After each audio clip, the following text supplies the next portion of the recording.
we have to integrate the function which is sine inverse x between the limit 0 to 1, and we have to prove that the result is equal to pi by 2 minus 1. So let's see how we will solve this problem. तो देखिए इस question को करने के लिए सबसे पहले मैं क्वेश्चन में थोड़ा सा एक बार क्वेश्चन ही नोट कर लेते हैं that the I is equal to it is 0 to 1 sine inverse x into dx के. तो ये वो फंक्शन है जिसको फाइनली हमें इंटीग्रेट करना है, और इसको इंटीग्रेट करने के लिए what I am going to do, sine inverse x को एक नए वेरिएबल सपोज t से हम लोग रिप्लेस कर रहे हैं. So let sine inverse x is equal to t. अब एक बार अगर आपने फंक्शन के वेरिएबल को चेंज कर लिया है तो फिर आपको dx को भी dt में कन्वर्ट करना होगा, और साथ के साथ फंक्शन की लिमिट भी आपको चेंज करनी पड़ेगी. तो यहां पे आप लिख सकते हैं x is equal to sine t. तो यहां से dx आपका जनरेट होता है cos t इंटू dt के. तो ये तो आपने वेरिएबल चेंज कर लिया.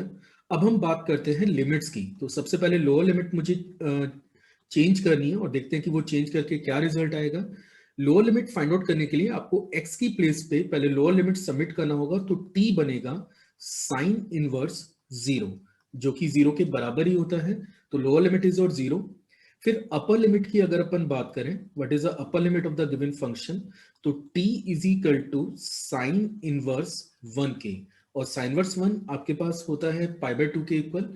तो फंक्शन की लिमिट भी हम लोग चेंज कर चुके हैं. Now the question part is I is equal to integral of 0 to pi by 2. आप देख सकते हैं कि ये जो साइन इनवर्स x है इसको अपने t से रिप्लेस किया है, और dx को आप रिप्लेस कर रहे हैं cos t इंटू dt से. तो that is cos t into dt. तो यहाँ पे दो फंक्शन है, पहला फंक्शन t है और सेकंड फंक्शन आपके पास cos t है. तो मुझे यहाँ पे u इंटू v मतलब दो फंक्शन के प्रोडक्ट का इंटीग्रल का जो फॉर्मूला है वो अप्लाई करना होगा. और u इंटू v को अगर आप इंटीग्रेट करते हैं, सपोज आप दो फंक्शन के प्रोडक्ट को इंटीग्रेट करते हैं, तो ये बराबर होता है u integral of v dx minus integral of dy dx of u, first function का डेरिवेटिव, सेकंड फंक्शन का इंटीग्रल. इन दोनों के प्रोडक्ट से जो फंक्शन आएगा उसे इस इंटीग्रल साइन में इंटीग्रेट करना होता है.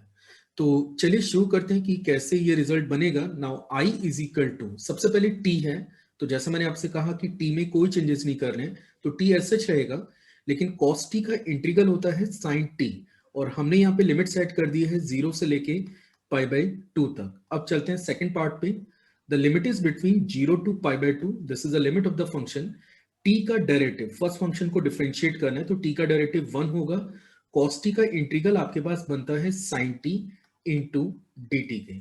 तो अभी इसमें ज्यादा कुछ वर्क नहीं है, बस इसको थोड़ा सा मैनिपुलेट करना है और देखते हैं कि मैनिपुलेट करके क्या रिजल्ट आ रहा है.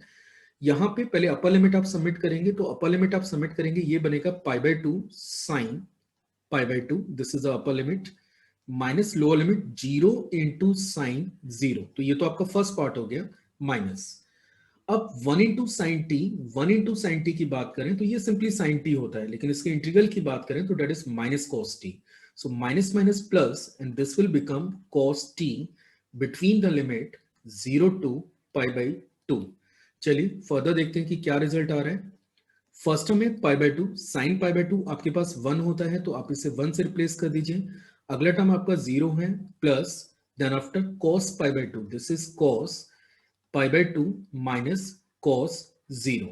Now I is equal to pi by 2 minus 0 plus 0 minus 1. So finally we can write it I is equal to pi by 2 minus 1 k, or we can write integral of 0 to 1 sine inverse x dx is equal to pi by 2 minus 1k. And this is a proof for the given question.